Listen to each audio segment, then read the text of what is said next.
I'm gonna say something that tech companies probably don't love. Most people don't need 5 different gadgets anymore. A good, cheap tablet can replace your Kindle, your travel TV, your media player, even your casual laptop. The problem is, most cheap tablets are terrible.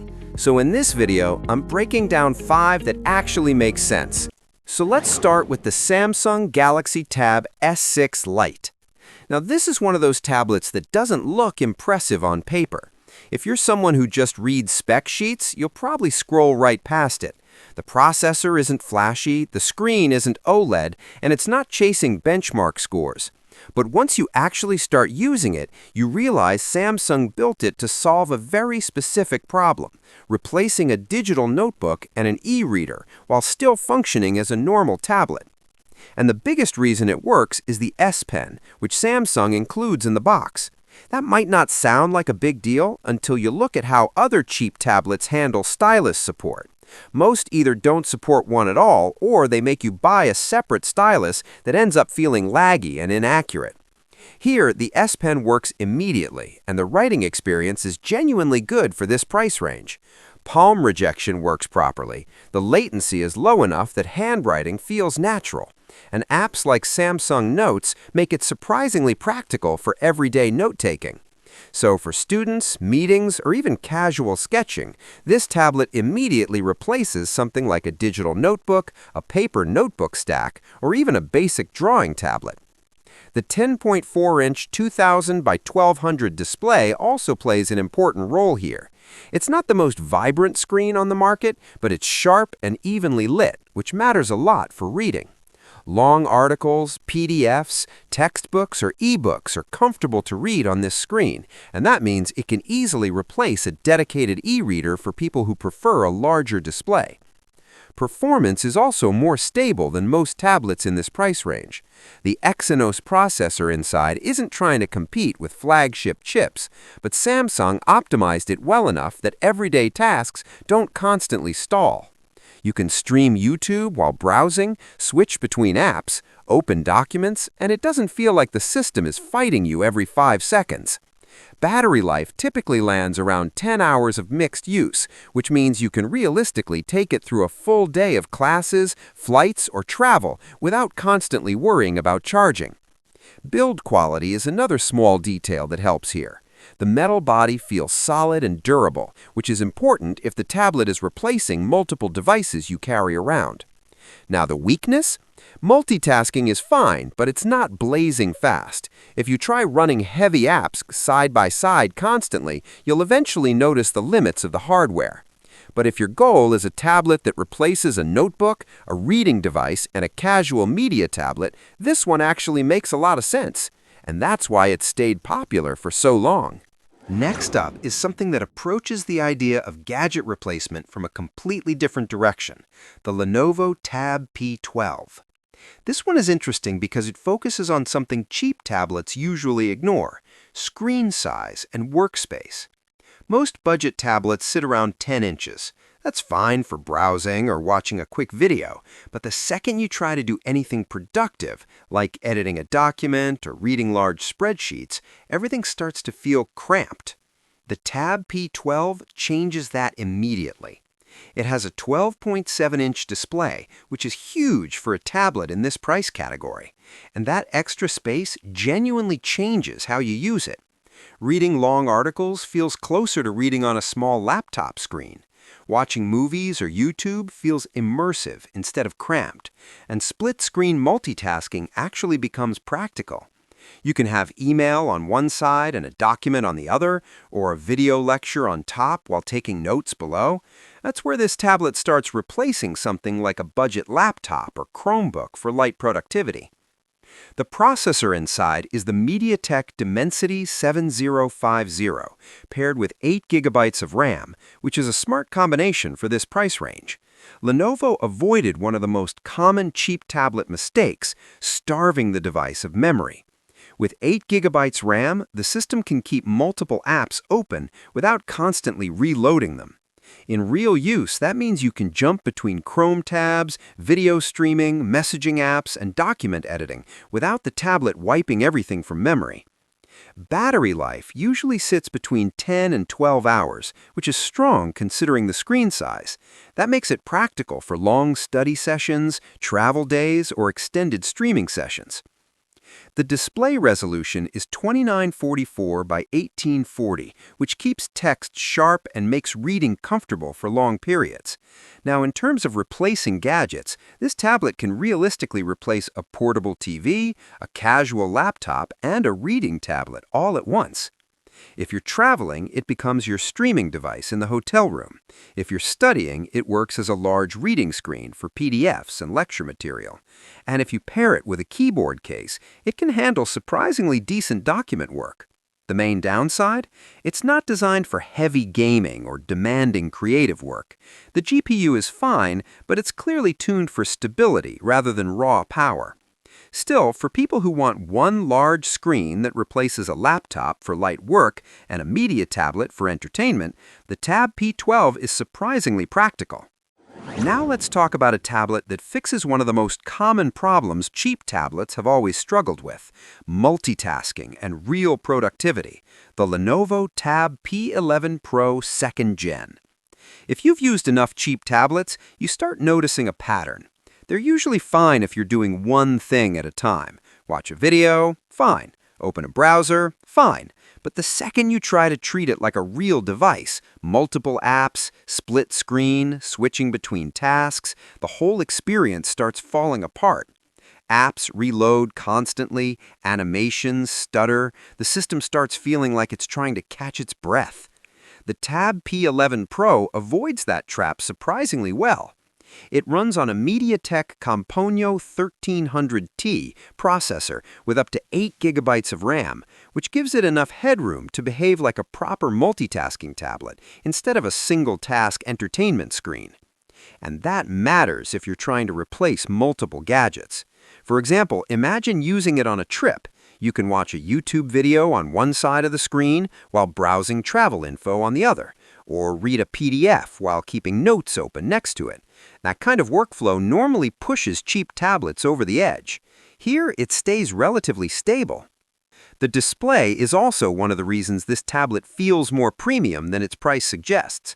Lenovo gave it an 11.2-inch OLED panel with a 2563 by 1536 resolution and 120 Hz refresh rate, and that's something you almost never see in this price category. The OLED panel means deeper blacks and better contrast when watching movies, which is exactly why this tablet works well as a portable TV replacement. Watching Netflix or YouTube on a long flight actually feels immersive instead of washed out. It also has a quad speaker setup tuned with Dolby Atmos, which helps when you're using it as a media device in a hotel room or dorm. Now, the reason I like this tablet in the context of replacing gadgets is because it can realistically replace 3 different devices. First, it works as a portable streaming screen. The OLED display and strong speakers make it good enough that you don't miss a TV. Second, it can replace a light laptop for writing or studying, especially if you pair it with Lenovo's keyboard accessory. It's not meant for heavy work, but for documents, emails, or research sessions, it does the job. And third, it doubles as a reading device for long-form content, since the screen size and resolution make text sharp and comfortable. The build quality also helps reinforce that feeling. It has a metal body that feels solid and surprisingly thin, which makes it easy to throw in a backpack without worrying about it feeling like a cheap plastic toy. Now, the downside, the software experience is good, but not perfect. Lenovo's Android skin is fairly clean, but updates can be slower than Samsung or Apple. Still, if you want a cheap tablet that replaces a portable TV, reading device, and light productivity laptop, this one quietly checks a lot of boxes. Now let's talk about something a little different, the Amazon Fire Max 11. And before you immediately dismiss it because it's an Amazon tablet, hear me out. Most Fire tablets are extremely basic devices, meant mainly for reading or watching Prime Video. They're cheap, but they also feel limited. The Fire Max 11 is the first time Amazon built something that actually tries to function like a real multi-purpose tablet. And surprisingly, it works better than expected. The tablet runs on a MediaTek MT8188 processor with 4 gigabytes of RAM, which doesn't sound impressive at first glance, but Amazon optimized Fire OS well enough that everyday tasks stay fairly smooth. Opening apps, switching between reading and streaming, and browsing through articles feels noticeably more stable than older Fire tablets. The display is an 11-inch screen with a 2000 by 1200 resolution, which puts it in the same territory as many mid-range tablets. It's bright enough for indoor use and sharp enough for reading books or watching movies comfortably. Where this tablet really starts replacing gadgets is in how people actually use it day to day. For example, if you travel a lot, this can easily replace a Kindle e-reader, a portable movie player, and a smart display all at once. You can read Kindle books in the morning, stream shows in the evening, and even use Alexa hands-free when it's sitting on a desk or nightstand. And if you add the optional keyboard case, it can also function as a very basic laptop replacement for emails, writing, and web browsing. Battery life is another strength here. Amazon claims around 14 hours of usage, and in real-world mixed use, it usually lands somewhere close to that. That's long enough to get through flights, long commutes, or entire reading sessions without constantly searching for a charger. The aluminum body also makes it feel sturdier than older Fire tablets, which used to feel extremely plasticky. Now, the obvious weakness? The Amazon app ecosystem is more limited than standard Android tablets. You can install many apps, but it's not quite as flexible as a full Android experience, unless you start sideloading things. But if your goal is replacing a Kindle, a travel streaming device, and a casual browsing tablet, the Fire Max 11 actually makes a lot more sense than people expect. Finally, let's talk about a tablet that's quietly become one of the most balanced, cheap tablets available right now, the Google Pixel tablet. And this one solves a very different problem, tablets that feel useless when you're not actively holding them. Most tablets spend a lot of their time sitting on a desk, kitchen counter, or nightstand doing absolutely nothing. Google looked at that and built something smarter. The Pixel tablet comes with a charging speaker dock, which turns the tablet into a smart display when it's not in your hands. So when you dock it, it behaves more like a Google Nest hub, showing photos, controlling smart home devices, answering voice commands, or playing music. That means the tablet suddenly replaces a smart display, a tablet, and a portable media screen all at once. The hardware inside also helps it feel fast enough for daily use. It runs the Google Tensor G2 processor with 8 gigabytes of RAM, which is the same chip used in Pixel phones. That means browsing, streaming, and multitasking feel smooth and responsive.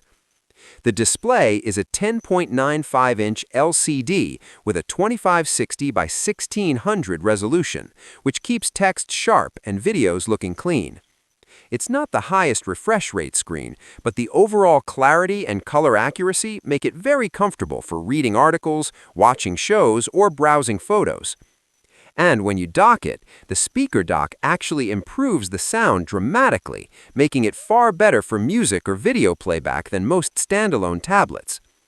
In everyday life, that means this tablet can replace a kitchen smart display, a streaming device, a digital photo frame, and a casual browsing tablet. Battery life is solid too, typically around 10 to 12 hours, depending on how heavily you're using it. Now, the downside? It's not the cheapest tablet on the list, and accessories like styluses or keyboards aren't its main focus.